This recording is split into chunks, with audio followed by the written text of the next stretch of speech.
करना पड़ेगा।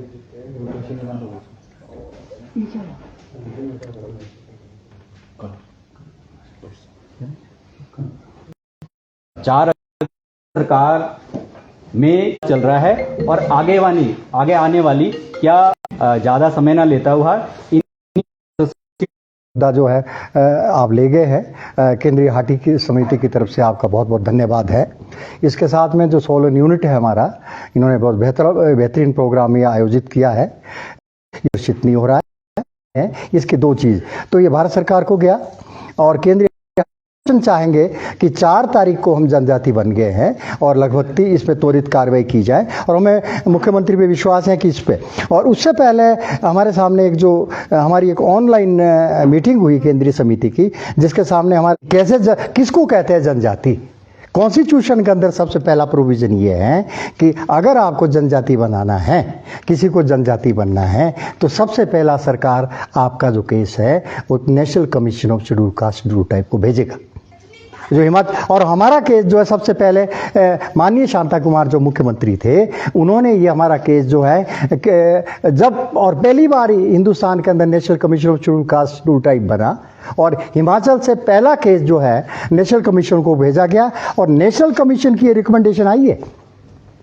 आप जैसा आपको पता ही होगा, जो रिपोर्ट ये मैं आपके सामने रिपोर्ट दे रहा हूँ, report of the national commission of schedule caste schedule tribe.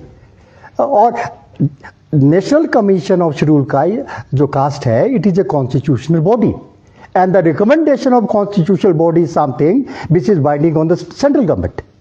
हमने ये टेकअप किया दिल्ली के अंदर कि जो भी नेशनल कमीशन की रिपोर्ट होती है वो पार्लियामेंट में रखी जाती है। तो यह क्या पार्लियामेंट में रखी गई थी या इनके साथ और हमारा जो रिकमेंडेशन है शेड्यूल ट्राइब के लिए 79 की रिपोर्ट में हुआ है और उसी रिपोर्ट में जो रिकमेंडेशन और स्टेटों में हुआ वहाँ तो शेड्यूल ट्राइब सब बन गए। लेकिन हमारी लीडरशिप की वजह से, हमारी जिसको हम कह सकते हैं बैकबेंडर्स की वजह से हम तो इसको भुगत रहे और जगह लागू कर दिया गया। तो हमने कहा भी ये पार्लियामेंट ने इसको अडॉप्ट किया है तो ये फाइल कहाँ रही है। उसके बाद हमने इमीडिएटली सबसे पहले काम किया, हमने एक मेमोरेंडम जो है नेशनल कमीशन के चेयरमैन को भेजा। नेशनल कमीशन हमने कहा है कि it is the recommendation of the national commission of schedule caste. और उस समय जो नेशनल कमीशन था वो एक ही था, उसमें शेड्यूल कास्ट का भी था, शेड्यूल ट्राइब का भी था। आज जो नेशनल कमीशन है वो अलग अलग है, शेड्यूल कास्ट का अलग है, शेड्यूल ट्राइब का अलग है। लेकिन जब उस समय का जो चेयरमैन थे वो भोला पासवान शास्त्री थे, ठाकुर सेन नेगी उसमें मेंबर थे और ये कमीशन विजिट किया है और भोला पासवान शास्त्री विजिट किया है और यहाँ के हमारे प्रतिनिधि विजिट किए। और इसमें लिखा है, इसमें जो ये नेशनल कमीशन है कि जो यहाँ के मेंबर ऑफ पार्लियामेंट थे उस समय बालक राम जी, वो कमीशन के साथ गए। और सबसे इंटरेस्टिंग चीज़ इसमें ये है, अगर आप पढ़ेंगे इसमें लिखा गया है कि दो के रिप्रेजेंटेशन हमारे को मिले हैं इसमें। एक पर्वतीय आदिम जाति संघ के जो रोजे थे, जो सलोगड़ा में यहाँ पर रहते थे, और वो हरिजन सेवक संघ का संगठन था, उसने रिप्रेजेंट किया और हाटी समिति ने उनको रिप्रेजेंट किया उसके लिए। और उसके बाद उन्होंने जो रिपोर्ट तैयार की है, रिपोर्ट में उन्होंने क्लियरली लिखा है कि इस एरिया, या मैं इसमें आपको क्लियर पढ़ने चाह रहा हूँ कि demand of the people live in Transgiri Sirmaur district known as Giripar that they should be declare schedule tribe and the whole area should be declare schedule area because of his likeness to John Sar Babar Tektop, and this matter has already been taken up with the Ministry of Affairs. ये recommendation है कि उस समय जो जनजाति मंत्रालय था वो होम मिनिस्ट्री के पास था, बाद में ये वेलफेयर के पास रहा और अब ये इंडिपेंडेंट मंत्रालय। ये रिकमेंडेशन उस समय हुई है और ये रिकमेंडेशन सेंट्रल गवर्नमेंट को हुई है। हमने जो है इमीडिएटली केंद्रीय हाटी समिति ने मेमोरेंडम नेशनल कमीशन के चेयरमैन को दिया। हमने उनको कहा कि आप कॉन्स्टिट्यूशनल बॉडी के हेड है, आपके पास सिविल पावर भी है, आपके पास क्वासी जुडिशियल पावर भी है, क्यों नहीं आप कार्रवाई करते जिसने हमारी इम्प्लीमेंटेशन। तो नेशनल कमीशन के जो चेयरमैन है हमारे को, उन्होंने उस पर तुरंत कार्रवाई की और तुरंत कार्रवाई के बाद उन्होंने जो सेक्रेटरी है गवर्नमेंट ऑफ इंडिया के, उनको तुरंत आदेश दिए गए और हिमाचल के गवर्नमेंट को भी तुरंत आदेश। ये मेमोरेंडम हमने जो है 8/7/20 का लेटर है जो हमें आया है और इसमें लिखा है, सब्जेक्ट ही ये दिया गया है कि रिप्रेजेंटेशन ऑफ 25 से हमारा जो प्रेसिडेंट हाटी समिति और उसमें लिखा है कि जो ये रिप्रेजेंटेशन है it is a self explanatory and for appropriate action. और इसमें यह भी लिखा है कि it is requested the action taken और to be taken in the matter में please be communicated to the petitioner directly intimation to the commission. ये जो पत्र उनको दिया गया तो इमीडिएटली उसके बाद हमने जो है एक लेटर और माननीय प्रधानमंत्री को लिखा। जब हमारा मामला ये आगे नहीं बढ़ रहा था तो हमने जो है प्रधानमंत्री कार्यालय को सूचित किया और माननीय प्रधानमंत्री कार्यालय को जो हमारी पटिशन थी उसको उन्होंने पटिशन ट्रीट किया और उन्होंने हिमाचल सरकार से जो है डिटेल रिपोर्ट मांगी। और कौन सी डिटेल रिपोर्ट? ये डिटेल उन्होंने कहा है कि हमें 4 महीने के अंदर जो है आप डिटेल रिपोर्ट दीजिए कि हिमाचल जो ये इनका मुद्दा है इस पर फुल फ्लेज रिपोर्ट जो है नोडल एजेंसी द्वारा होनी चाहिए and that nodal agency must be recognised by government of India and government of Himachal Pradesh. और उसके बाद हम धन्यवाद करना चाहते हैं माननीय मुख्यमंत्री जयराम ने 18 के अंदर जो है उन्होंने इमीडिएटली नोडल एजेंसी का गठन किया which was recognised by the government of India and government of Himachal Pradesh. और उन्होंने कहा वो रिपोर्ट उन्होंने तैयार की। और भारत सरकार ने एक चीज़ और भी की कि जो रजिस्ट्रार जनरल की आपत्तियां है उसका निराकरण जो है ओनली नोडल एजेंसी कर सकती है because is a constitutional provision. तो उन्होंने जो रिपोर्ट तैयार की है नोडल एजेंसी ने 82 पेज की रिपोर्ट तैयार की जो जनजातीय मंत्रालय को भेजी गई और इसकी जो फाइंडिंग है और उसमें इन्होंने क्लियरली लिखा हुआ है tribal institute of tribal studies के द्वारा ये तैयार की गई है। और उसमें लिखा हुआ है the copy of the report, इसमें लिखा हुआ है कि क्लियर कट जो है जो ये ट्राइब ने जो तैयार की है ये they fulfil all the parameter of local para कि लोकल पैरामीटर पे जो 5 पैरामीटर है उस पे ये पूरे उतरते या नहीं उतरते। तो ये कागज जो है ये चिट्ठी जो है उन्होंने जो है भेजी है गवर्नमेंट ऑफ इंडिया को और गवर्नमेंट ऑफ इंडिया को इसमें लिखा भी गया कि ट्रांसगिरी सिरमौर डिस्ट्रिक्ट के बारे में ये रिपोर्ट 4 महीने, हालांकि ये फिर डिले हो गई थी, उनका फिर रिमाइंडर आया प्रधानमंत्री कार्यालय ने जो है उसका रिमाइंडर लिया। और उसके बाद उन्होंने एक चीज़ और लिखी उस समय कि जो आरजीआई की ऑब्जेक्शन है, आरजीआई की जो भ्रांतियां है उसके बारे में डिटेल की आपकी रिपोर्ट क्या है और आरजीआई की रिपोर्ट क्या है ये प्रधानमंत्री देखना चाहता है, इसलिए वो सेपरेट रिपोर्ट भी भेजे। और 16 पेज की प्रधानमंत्री कार्यालय को ये रिपोर्ट तैयार की उन्होंने, जिसकी कापी हमारे को। और उस समय प्रधानमंत्री कार्यालय से एक निर्देश उनको और भी था कि जो आप कार्रवाई करेंगे उसकी सूचना केंद्रीय हाटी समिति को होनी चाहिए। और इसमें सीधा ही उन्होंने लिखा, जो प्रधानमंत्री कार्यालय को चिट्ठी गई है इसमें लिखा भी सब्जेक्ट ये दिया कि पटिशन ऑफ डॉक्टर अमीचंद केंद्रीय हाटी समिति, और उसमें ने कॉपी भी उन्होंने की है। इसमें ये 16 पेज की चिट्ठी है जो प्रधानमंत्री कार्यालय ने मंगाई थी कि क्या इनकी आपत्तियां है और क्या हिमाचल सरकार इस पे लिख रही है, इस पर प्रधानमंत्री कार्यालय भी नजर रखेगा और जनजाति कार्यालय भी इस पर नजर रखेगा। तो ये लेटर जो है उसके बाद जनजाति मंत्रालय में गया, क्योंकि सबसे पहली जो बाधा थी जनजाति मंत्रालय में जो कैबिनेट में जाने के लिए वो concurrence of registrar general of India है। कनकरेंस एक चीज मैं विशेष रूप से आपके नोटिस में लाना चाहता हूं कि बार बार एक शब्दावली प्रयोग की जा रही है, एक शब्द बार बार किया जा रहा है। मैं ये लेटर लाया हूं आज, इवन जो पटिशन डाली है आपने देखा होगा हाईकोर्ट में एक पटिशन भी डाल, हालांकि मीडिया से मैंने बहुत अनुरोध किया था, पर्टिकुलरली जो हमारे ट्रिब्यून के जो करस्पॉन्डेंट है हमारे यहाँ पे मैडम, इनके साथ तो मेरी बड़ी बात भी होती थी टेलीफोनिकली और बड़े लंबी बात हुई है। और मैंने हमारे अपना डिस्प्लीजर भी एक्सप्रेस किया है इनके लिए कि ये बार बार जो एक शब्दावली प्रयोग करते हैं कि रिजेक्ट हुआ है 3 बार, इट इज़ नॉट रिजेक्टेड। जो ये जो इंटरेस्टिंग मैंने ये लाया है कि रिजेक्शन और एक्सेप्टेंस इज नॉट देयर, हमने इसका भी अपोज किया है, जो पटिशन में भी आया कोर्ट, इसमें लिखा है comment of the registrar general of India, the board is concurrence, कि जो रजिस्ट्रार जनरल एक्सेप्ट करेगा that board is a concurrence. और अगर उसकी कमेंट क्या है, उसके जितने भी कमेंट है वो एग्री या डिसएग्री करता है, वो रजिस्ट्रार जनरल जो है जितने भी दिए उसने कमेंट लिखे, ये लिख लिए कमेंट ऑफ आरजीआई, ये रजिस्ट्रार जनरल के कमेंट्स है। और ये कह रहे हैं कि 3 बार रिजेक्ट हुआ है, ये बिल्कुल रिजेक्ट नहीं हुआ है।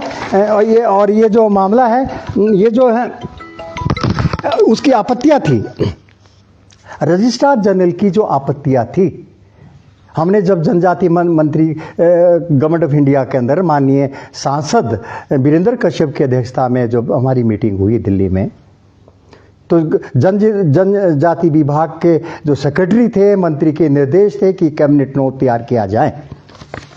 तो उस समय भी जो है जनजाति विभाग के सचिव ने एक ही बात की हमारे से कि आपके लिए सारे डॉक्यूमेंट्स आ चुके हैं।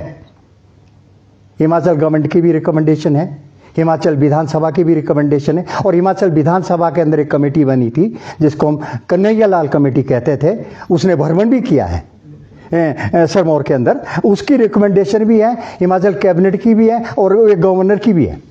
उन्होंने कहा था कि ये जो रिकमेंडेशन है जो इसमें जो है क्या विचार किया जाना चाहिए। तो ये रिकमेंडेशन जो उनकी जो मुख्य आपत्तियां क्या थी, सबसे पहले इस पे हम आते हैं। एक तो ये चीज़ है कि ये कमेंट्स हैं, जो उनकी आपत्तियां थी, उनकी आपत्ति ये थी कि आपके पास एजेंसी नहीं है। और हम ये बार उनसे बात करते हैं, भाई ऐसा कौन सा राज्य है जहाँ ट्राई नहीं है? हर स्टेटों के अंदर ट्राइबल रिसर्च इंस्टीट्यूट है जो ये काम करता है, हिमाचल के अंदर नहीं था। और हम ये बार उनको कहते थे कि ट्राइब आपके पास दूसरे भी हार्ड एरिया है। तो माननीय जयराम ठाकुर की जो गवर्नमेंट थी, उन्होंने ये ट्राई बनाया और ट्राई ने उन्होंने कहा कि हम वो रिकमेंडेशन मानेंगे जो ट्राई तैयार करेगा, और जो भी डाटा होगा जो, क्योंकि हर बार ये जो डाटा भेजते थे डिप्टी कमिश्नर का और तहसीलदार के द्वारा जो डाटा तैयार, उन्होंने कहा कि इस डाटा को हम मानेंगे। आप जो भी डाटा भेजोगे, चाहे डिप्टी कमिश्नर का है, चाहे सेटलमेंट का डाटा है, और चाहे जो भी डाटा आपके पास है, उसको आप उसके पास दीजिए जो nodal institute of tribal studies है, और जो रिपोर्ट वो तैयार करेगा वो रिपोर्ट हमें मान्य होगी। और जो ट्राई थी इंस्टीट्यूट ऑफ ट्राइबल स्टडीज़, उसने जो रिकॉर्ड कलेक्ट किया, लगभग मैं 5 या 6 बार उसके सामने अपीयर भी हुआ हूँ अपने डिमांड को लेकर। जब रिपोर्ट तैयार की जा रही थी, हमने उनको क्लियर कट कहा कि हमारे साथ जो है जो हिमाचल के अंदर जो है, जो भी इन्होंने रिकमेंडेशन की है, अब पहली बार आप इस तरह की रिपोर्ट तैयार करें जिसमें सोशोलॉजिकल और एंथ्रोपोलॉजिकल रिपोर्ट्स आते हो। रजिस्ट्रार ये कहता है कि डिप्टी कमिश्नर और जो इसकी report they are not competent to जो एथनोलॉजिकल और सोशोलॉजिकल सर्वे कर सकता है। जो इथनोग्राफिक और सोशोलॉजिकल सर्वे करने के लिए हर स्टेटों के नोडल एजेंसी हैं जो एक्सपर्ट होंगे, और जो दूसरा डाटा आपका है, चाहे सेटलमेंट का है, चाहे डीसी का है, वो सारा का सारा डाटा उनके पास जाना चाहिए। और ये सारा उनको डाटा दिया गया, और उन्होंने जो रिपोर्ट तैयार की वो गवर्नमेंट ऑफ इंडिया को भेजी गई, और गवर्नमेंट ऑफ इंडिया ने उसके बाद रजिस्ट्रार जनरल को भेजी गई। और जब ये रजिस्ट्रार जनरल के पास मीटिंग हुई है, उसके बाद हमारी मीटिंग हुई है माननीय सांसद वीरेंद्र कश्यप की अध्यक्षता में। हमने रजिस्ट्रार जनरल के सामने जो है अपना मत रखा है। और इसमें जो सबसे बड़ी आपत्ति जो बार ये लोग कह रहे हैं कि इसमें जो है हाटी शब्द नहीं मिल रहा कहीं। हमने तो बहुत खोज कर ली कई जगह, हाटी नहीं मिल रहा कहता शब्द। हमने बोला भाई हाटी भी नहीं मिल रहा और चीज़ नहीं, अगर हाटी नहीं मिल रहा है, there are 9 hard area in Himachal Pradesh, इसी की तो हम मांग कर रहे हैं। हम हाटी है भाई, हम खश हैं। जब हमारी बैठकें होती थी भारत सरकार के साथ, वो बोलते थे कि मैंने कहा आपने जौनसार को, कहता वो तो कनेत और खश है और भाट है। मैंने कहा तो हम भी तो वही है, आर पार तो है हम। कि नहीं आप तो राजपूत ब्राह्मण हैं। कहता आपके बोलने से थोड़ा होगा आप खश है। तो मैंने कहा नहीं, हमारे बोलने से होगा। हाँ, हम क्या बोल रहे हैं वो होगा। इसका निपटारा कौन करेगा? इसके भी तो डॉक्टर हैं। जैसे हर बीमारी के डॉक्टर हैं, कौन करेगा ये निश्चय कि हम अगर हमारे रेवेन्यू के साथ छेड़छाड़ आप करते। तो सबसे पहली आपत्ति ये थी, जो रजिस्ट्रार जनरल की आपत्ति पहली ये थी कि इसमें जो आपकी 3 बार इसका रिव्यू हुआ है, रिजेक्शन आप मत समझे। और तीनों टाइम की कौन सी गवर्नमेंट थी? 1905 में, 2005 में हुआ, 2006 में हुआ और 2017 में हुआ। और आप ये अंदाज़ा लगा सकते हैं कि इस टाइम में कौन सी सरकारें थी। जब इसका रिव्यू हुआ तो रिव्यू के बाद जो है उनकी सबसे पहली आपत्ति आई है कि ये शब्द कहीं नहीं मिल रहा है। तो हमने कहा कि ये काम अगर नहीं मिल रहा आपको शब्द, तो कौन ये डिसाइड करेगा? मैं तो रिसर्च का आदमी हूँ, मैंने तो ट्राइबल में ही काम किया है, इसी के लिए तो ट्राई बनी है। ये एरिया नेग्लेक्टेड रहा है। जब यहाँ पहला सेंसस हुआ है, जब सिरमौर के अंदर ही बैकवर्डनेस थी कि इनको जो है सेटलमेंट कमीशनर भी पटियाला से लाए, जब 1928 से 31 यहाँ सेटलमेंट हुआ है और सेटलमेंट रिपोर्ट लिखी गई, तो पटियाला से यहाँ कपूर थे जिन्होंने सेटलमेंट भी की है। और उन्होंने तो कई चीज़ें अगर छूट गई है, वो दुर्गम एरिया है, तो शब्द को इंक्लूजन और एक्सक्लूज करने का अधिकार कॉन्स्टिट्यूशनल बॉडी को है, दैट इज जो नोडल एजेंसी करेगी। तो हम अपना जो पक्ष है उसके सामने रखेंगे। और सबसे इंटरेस्टिंग चीज़ क्या हुई, वो कह रहे थे वो ये शब्द नहीं कही, तो मैं इस शब्द को आप आपको बताने आया। वो कहते जी रेवेन्यू में तो कोई मिला नहीं, सारे देख लिया, हाटी मिल ही नहीं रहा, तो मैं अब हाटी दिखाने आया हूँ आपको। आज पूरा मैं जो रिकॉर्ड लेके मैं आया हूँ। सबसे पहले जो हाटी वर्ड आया है हिमाचल के अंदर, लेकिन बहुत कम लोग हैं जो जिन्होंने पढ़ा होगा। तो सबसे पहले जो tribal research institute Himachal Pradesh का है, उसने इसका वो किया है। हिमाचल के अंदर जो ट्राइबल रिसर्च इंस्टीट्यूट है 96 में उन्होंने जो है इसका सर्वे किया सरमौर का, और पहली बार जो है शब्दावली इसमें यूज हुई है 2 बार, और दूसरी बार रिपोर्ट जो ये बनाई गई 16 में, दूसरी बार भी ये काम दिया गया। इस पर भी हालांकि आपत्ति लगी है रजिस्ट्रार जनरल ऑफ इंडिया की। 2016 में फिर ये ट्राइबल इंस्टीट्यूट को गया, उन्होंने इसमें बैकवर्डनेस के बारे में सारी बातें उन्होंने की है। और तीसरी बार इन्होंने जो है फिर ये इस पर इन्होंने क्लियरली कहा है, जो ये लास्ट की ये रिपोर्ट आई है जो प्रधानमंत्री, इसमें कास्टों का वर्णन भी किया गया है कि कौन सी वहाँ कास्ट है। ये बिल्कुल गलत है। वहाँ पे जो खशकनेत और भाट रहते हैं, और ये गलती से इनको चेंज किया गया है, और चेंज भी इनको जो है सरकार ने 55-56 में किया है, और उसकी कॉपी हमारे पास है, यहाँ पर है। और हमने अपना जो प्ले उनको दिया है कि 1955 में जो हमारे जो शजरा नसब हैं, वंशावली है, उसको चेंज किया गया। और हम जो वहाँ पे कनेत थे लिखे हुए उनको राजपूत बना दिया गया, और जो वहाँ पर भाट थे लिखे हुए उनको जो है ब्राह्मण बना दिया गया, और उससे हमारे सारे अधिकारी खत्म हो गए।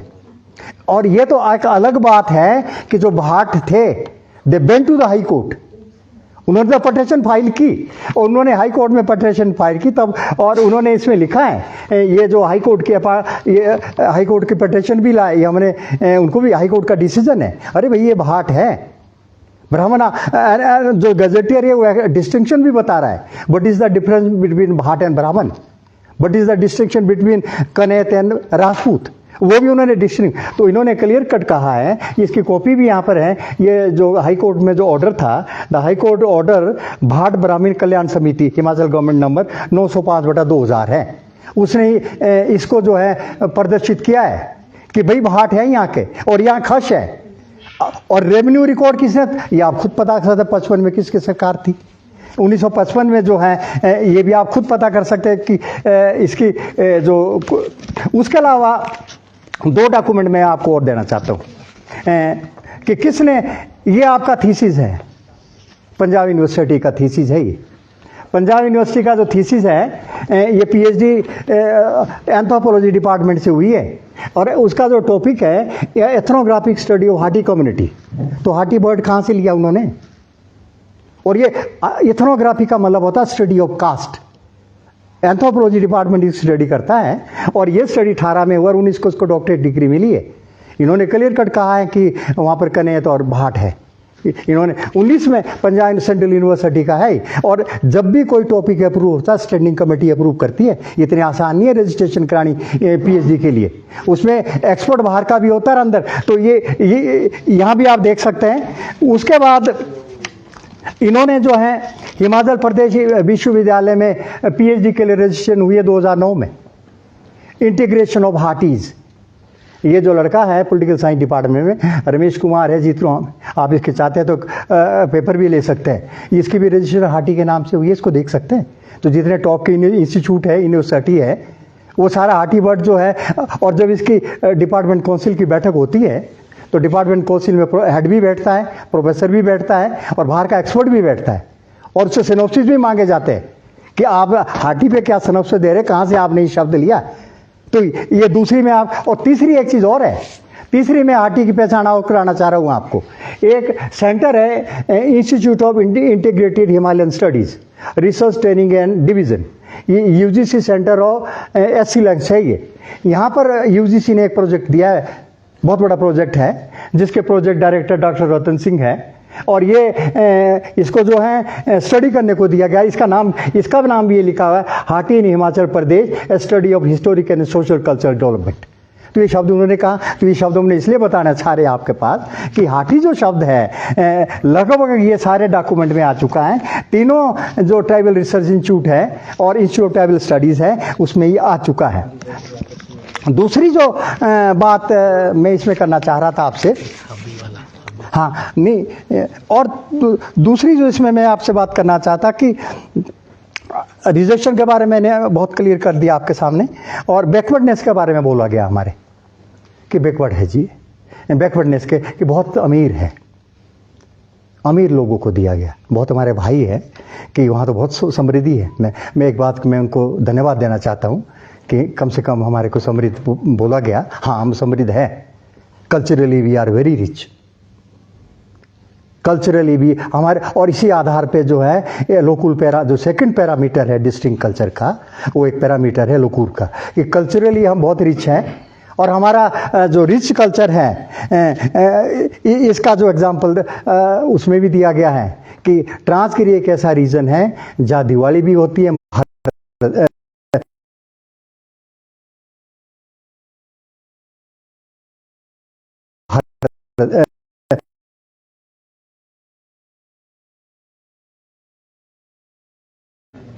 दो सांस्कृतिक दल हमारे पास ऐसे हैं जो हमारे कल्चर को जो समृद्ध भी है वो इसके, और जोगिंदर हापी जो एशियन बुक ऑफ रिकॉर्ड में भी आ चुके हैं और जिनको पद्मश्री भी मिल चुका है, ये भी हमारे यहाँ के हैं। तो हमारा जो सांस्कृतिक दल शिलाई है, जो आत्माराम शर्मा जी और कपूर जी हैं, जो जोंसारी नृत्य आपने जब हमने सम्मानित किया था शिमला भी देखा होगा, वो संस्कृति उसमें हम समृद्ध हैं। तो इसके लिए मैं उनका धन्यवाद करना चाहता हूँ कि बहुत समृद्ध है। लेकिन एक चीज़ में समृद्ध नहीं, आर्थिक रूप से। ये मैं आप बताएं कि बहुत संपन्न लोग बात नहान और पावटा नहीं हो तो हम 12वें नंबर पर होने थे। ये हमारी समृद्धि का मैं बता रहा हूँ। दूसरा डाटा में तो उनको 43-48 में डाला है, तो सबसे पुअर में हम और चंबा वाले आए उसमें। तो चंबा तो आधा पहले ही ट्राइबल है। तो ये हमारी बैकवर्डनेस